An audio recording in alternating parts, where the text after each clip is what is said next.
Hello, welcome back to my channel. Thanks for stopping by. My name is Ruby. This is Ruby Red, and today I am like matching my hobbies.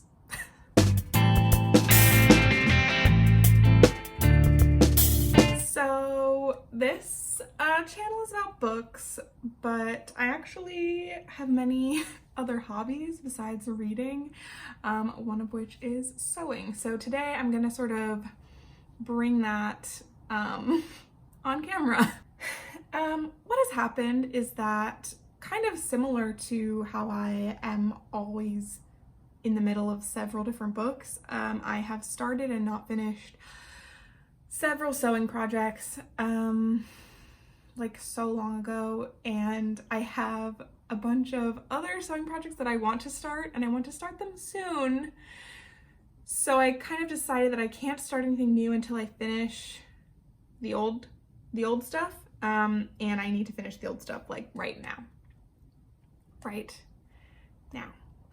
So what I'm gonna do is sort of vlog finishing up 2 different projects, and the time limit that I'm giving myself for finishing those is the 13 hours that it takes me to listen to the audiobook of Eat, Pray, Love by Elizabeth Gilbert. That's what we're doing here today. First, let me just explain a little bit about the sewing that I'm gonna do, and then I will say a little more about why I have chosen Eat, Pray, Love for this project. So, first up, first of all, is this. This is a pair of pants, someday. I started this project, like I think I bought the pattern for these pants. This is what they're supposed to look like.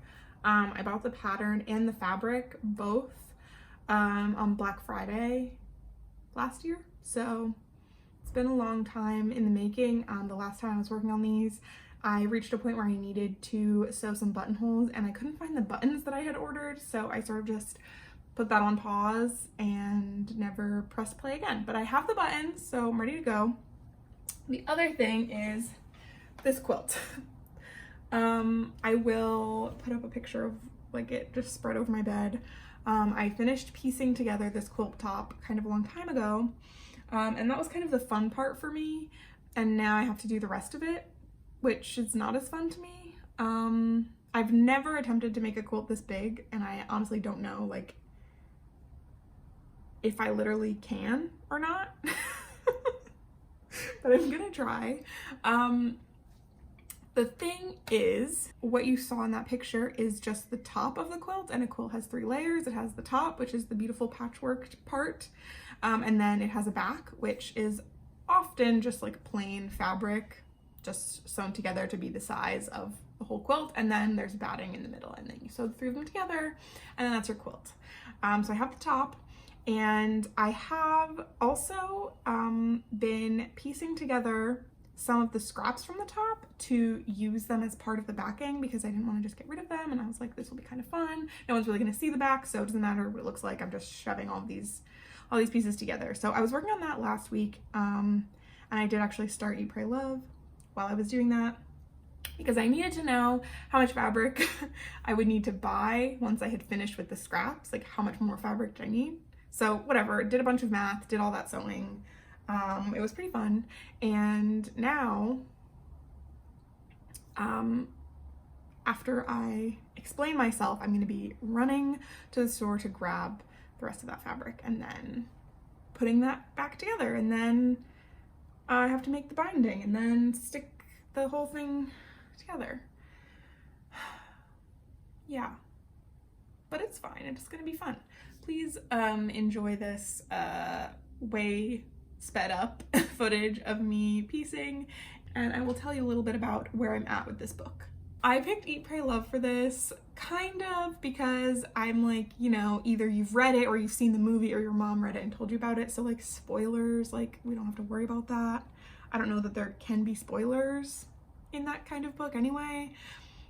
And also because Elizabeth Gilbert was on my mind, because I had just talked about her other book, City of Girls, in my Bake Off video. And Eat, Pray, Love starts with E, and that's one of my TikTok TBR prompts this month. So yeah, and also I'm just like kind of setting myself on this new spiritual journey. It happens, you know, once a year, I would say, and it's happening right now. So listening to that, doing lots of sewing.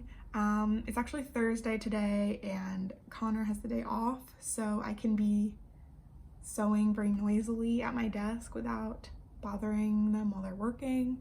And then tomorrow I will take a break from sewing, and then I'll be back Saturday and Sunday, hopefully finishing stuff, because yeah, I have Christmas sewing to do, okay? I will say that before starting Eat, Pray, Love a little bit, while I was finishing up that piecing, like I said, I didn't really know what it was about, other than that it was like a woman's journeys around the world after a really messy divorce, kind of like finding herself, and I'm down for that. Let's find ourselves, and if you are able to do that while traveling the world, like, good for you. And I want to do that. So I'm not coming into this feeling like mad about her for doing something so privileged, because I think that's one of the main criticisms of this book, is that it's like self-indulgent. I don't know. And I'm not really here to talk about that. At least not yet.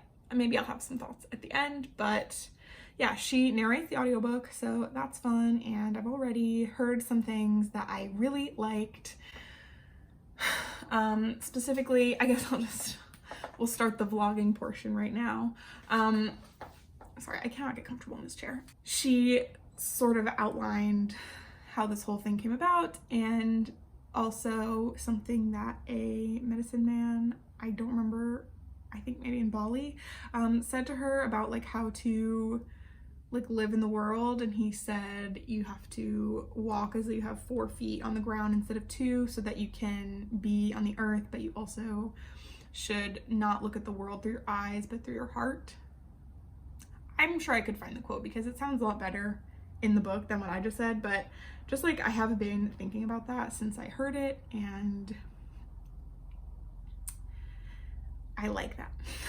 I like that, the way that I think about it, and I like what he's saying.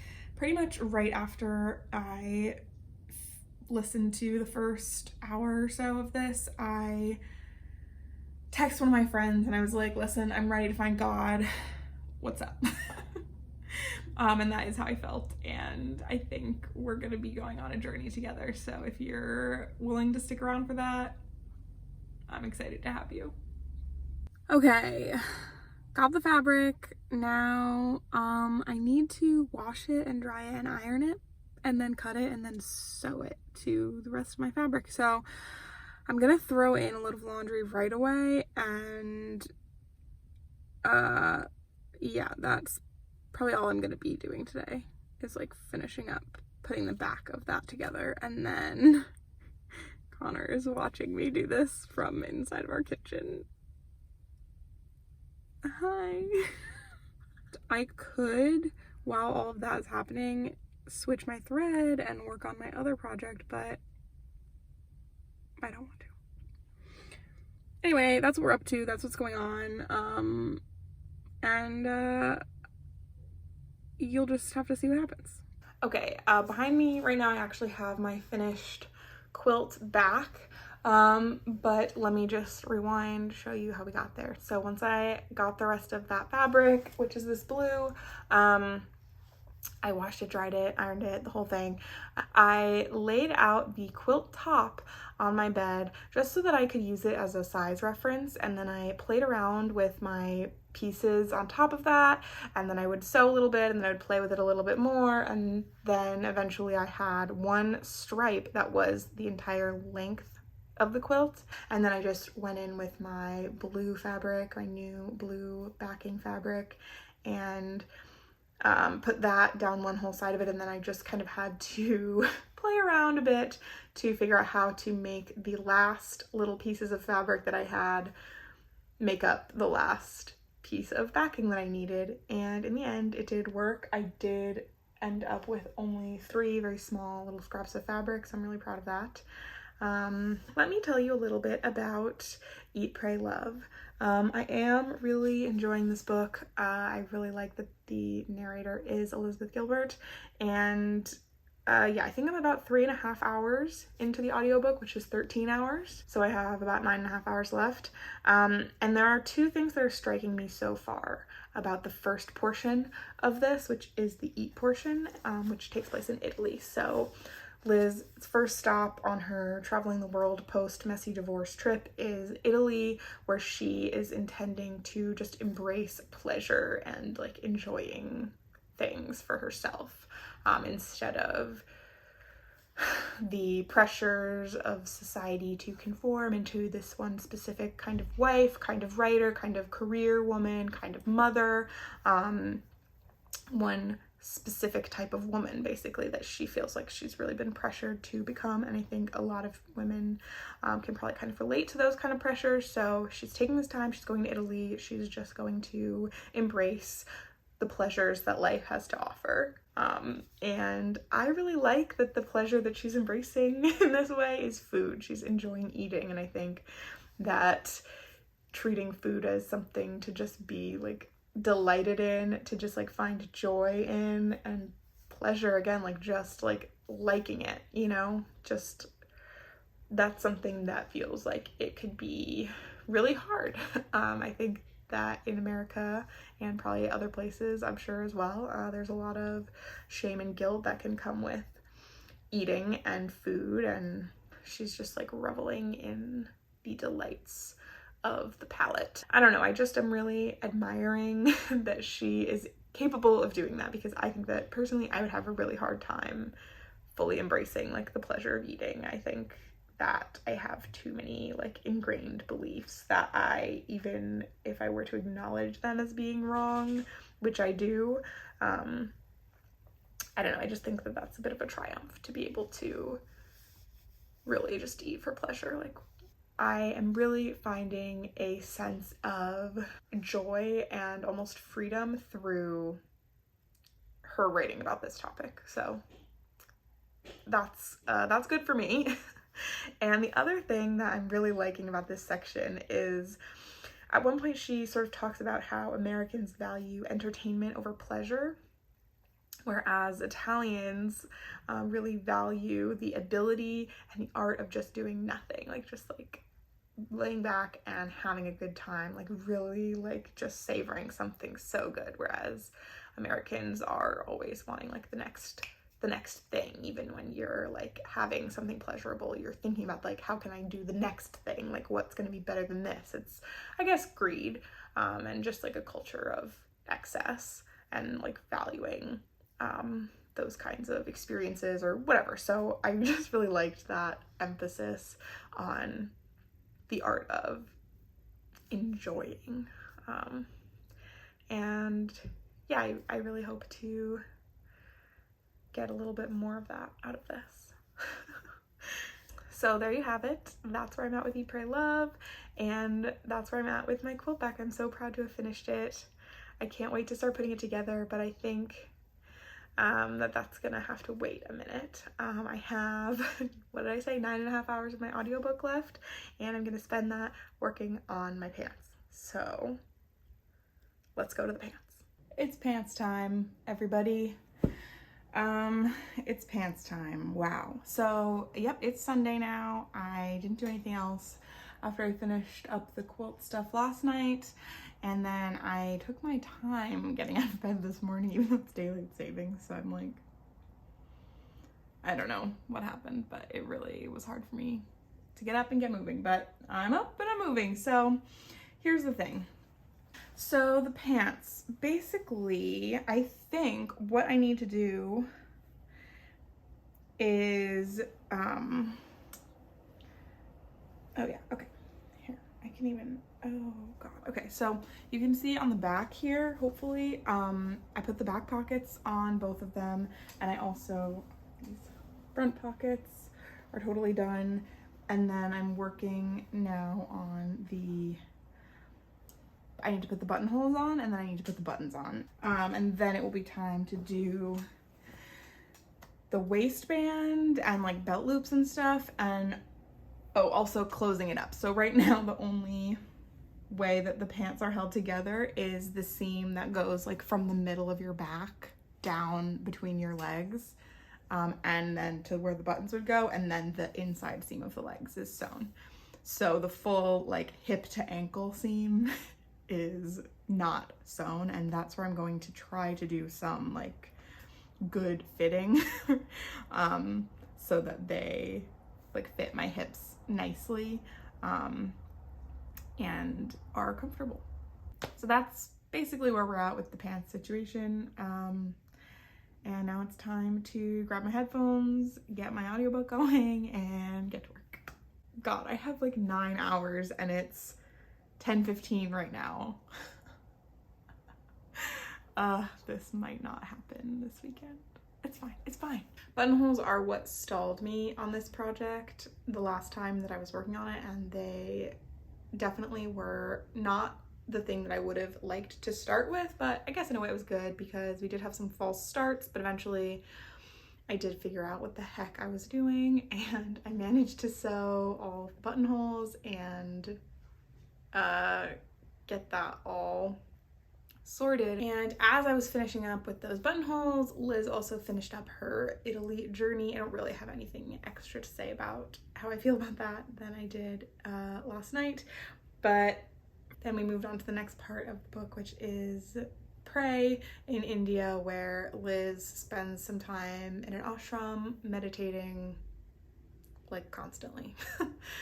And I sewed up the sides of my pants. So I sewed up the side seams with a generous seam allowance to begin with, and I tried them on inside out. You can maybe see kind of how that went.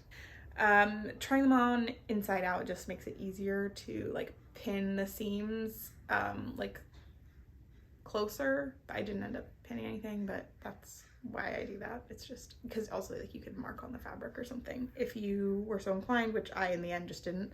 I just guesstimated and it was fine.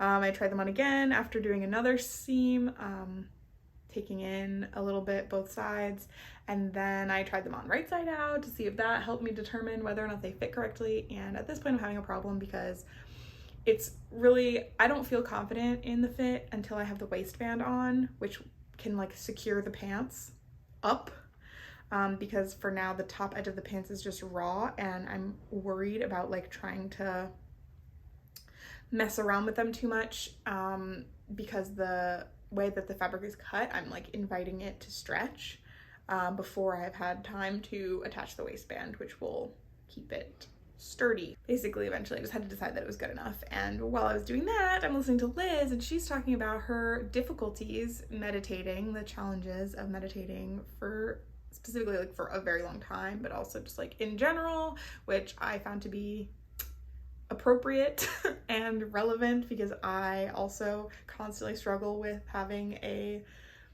fulfilling meditation practice.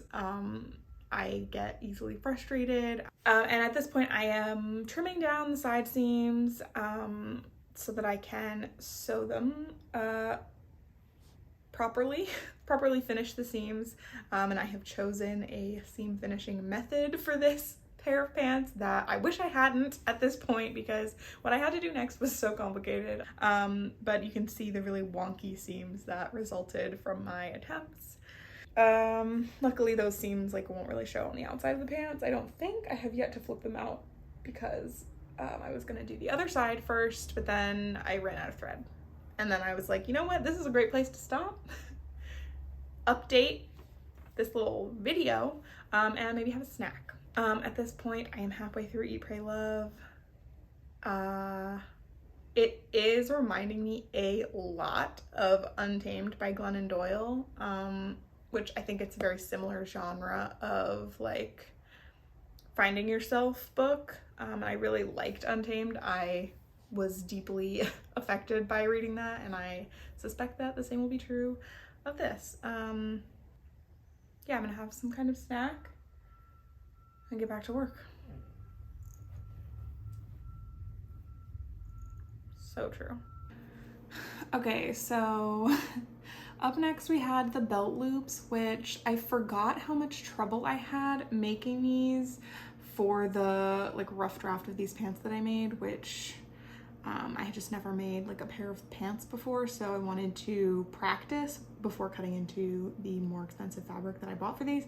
Anyway, the belt loops, what a freaking disaster, round 2 even. So I ended up just doing this kind of modified version, which is going to be absolutely fine, because oh my god, you're supposed to like just like turn that tube inside out, and I just couldn't do it, and I was like ripping things, and I just like ended up having to cut a whole new piece to do it because I was just getting so sick of trying that. And also it's very hard to rip seams on this kind of fabric, which is not like a straight weave, and also the thread is the same color, which obviously you want so that it blends in, but it's really hard to take the seams out neatly. I keep like I'm so over it.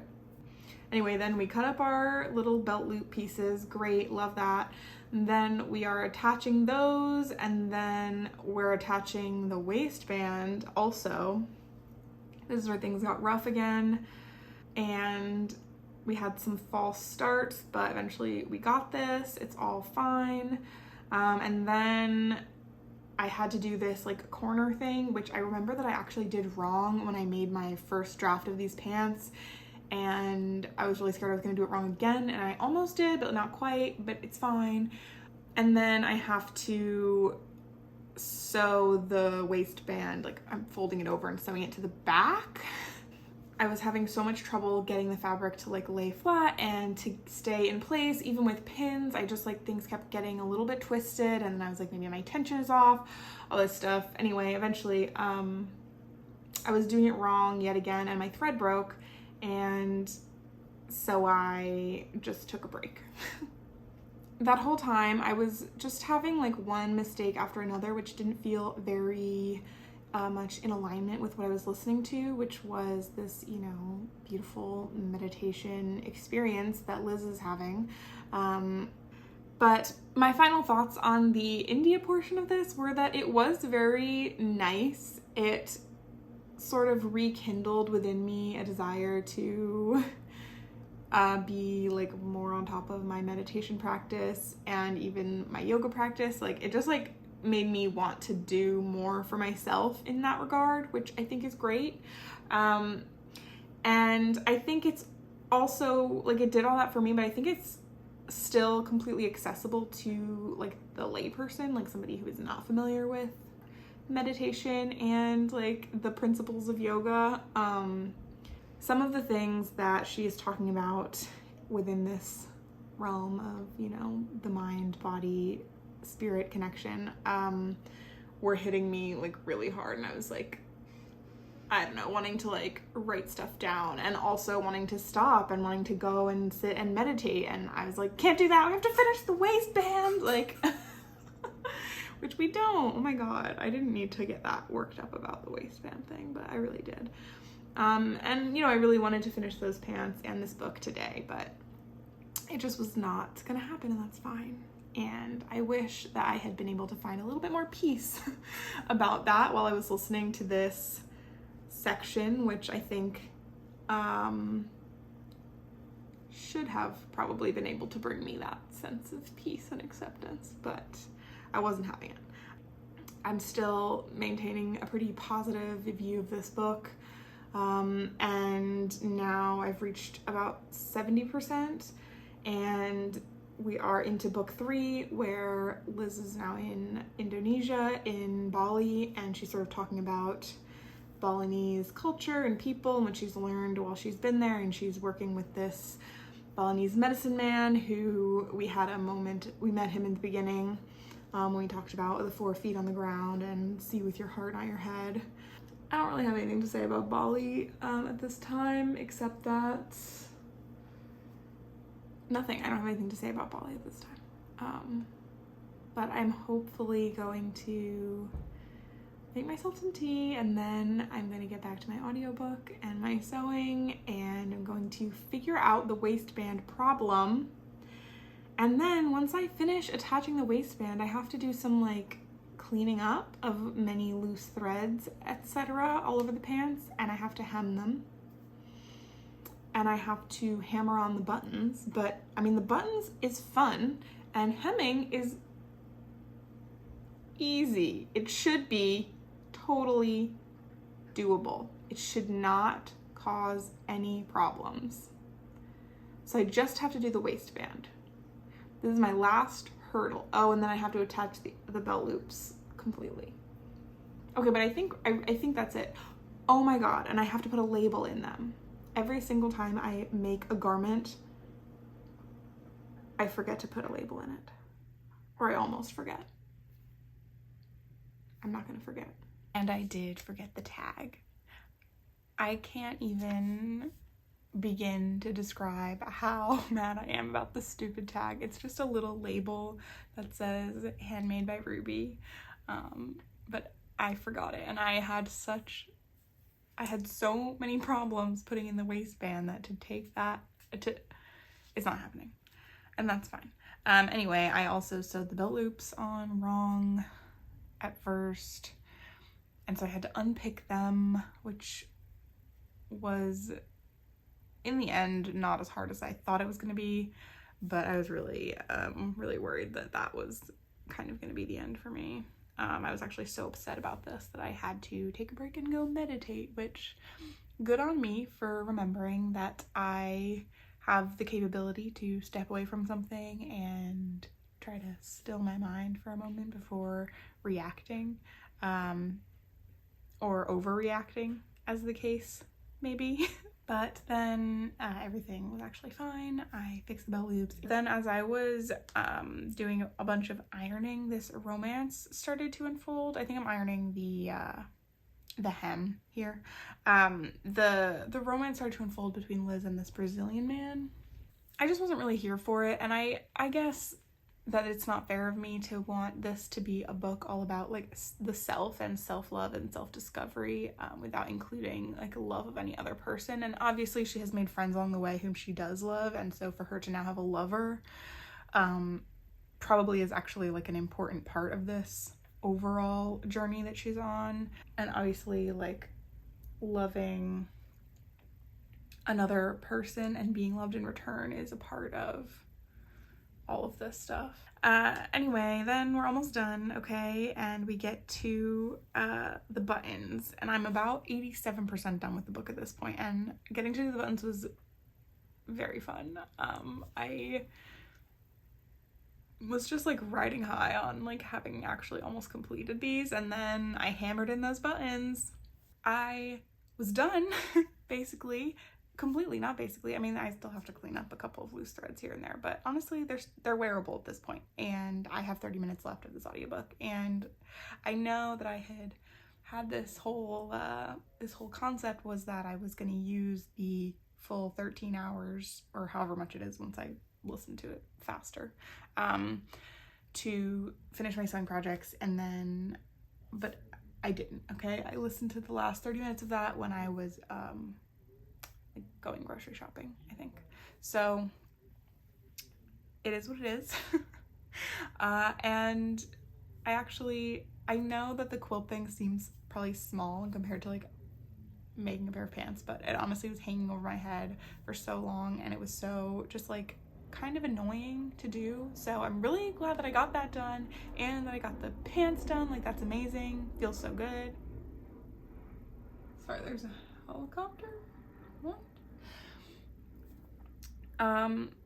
And yeah, I finished it and I really liked it. The ending was very sweet. I'm tempted to say it was like kind of too sweet, but I don't think that's true. I don't know, this was a really nice book. I'm so glad that I read it. I kind of wish that I had been able to take in a little bit more of some of the parts that I was listening to while I was doing something like that I was focusing very hard on, like some of the seams that I had to do, or like when I did something wrong, that was kind of distracting me from the book. So this is not a flawless plan, what I have done, but yeah, I did really like it. I'm grateful for the like big lump of wisdom that I got from this book, and like the journey of finding and loving and accepting yourself is just that, like it's a journey. It's not like something that you can do in, you know, traveling to 3 countries and then be done. Like, this is an ongoing project that you kind of have to like dedicate your life to doing. And this was sort of a nice introduction to that work that you're gonna have to do for your whole life. To live with yourself. And I'm really especially grateful for a lot of the parts of this book that were about dealing with guilt and fear and shame, and also about really embracing like love and joy and like goodness. I think that Liz has done a great job telling this story and crafting this story really into something that can absolutely offer so many excellent takeaways to somebody who is not in a position to be traveling the world on a great spiritual journey. And the last note of this book was sort of that you kind of are in charge of rescuing yourself. Like nobody can do these things for you. Nobody can,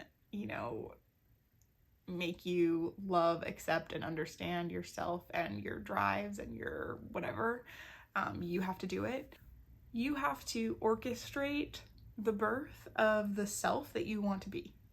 Whoever you imagine is your, most perfect, most ideal self, like the you that would embody all the things that you want to embody, like you have to create that person. It's not just going to like happen. Like you have to find her or them. You have to find that person. So I really liked that. And I think I'm already feeling some effects of this in my general like day-to-day life. I think I have just been thinking about it, and thus I have been a little bit more inclined towards, taking 10 minutes to meditate instead of like just wanting to distract myself with Twitter, which I still do. I'm not saying like I have become a person who does not look at Twitter and only meditates. No, and I don't want to be that person really, but I've already felt some shifts in my way of thinking about inner peace. And with that, I can only say that I actually do recommend this book. I think I'm gonna probably give it 4 stars. It was a pretty good read for me, and I don't have anything to say about the criticisms that this book has received for being like overindulgent or anything. If that's how you see it, and if that's all that you get from it, then I'm sorry, and also that's fine. But for me, this was great, and I hope that for you, this video was great. Let me know down below how you felt about this whole sewing project adventure, because I'm definitely interested in the ways in which I can combine more of my hobbies. I just thought it was a little bit more of a fun way to talk about books while I also had like some other stuff going on, but I don't know, we'll see, I guess. So if you've made it to the end here, thank you so much for watching, for liking, for commenting, and subscribing. I really appreciate it. And with that, I will leave you and hopefully see you here next time.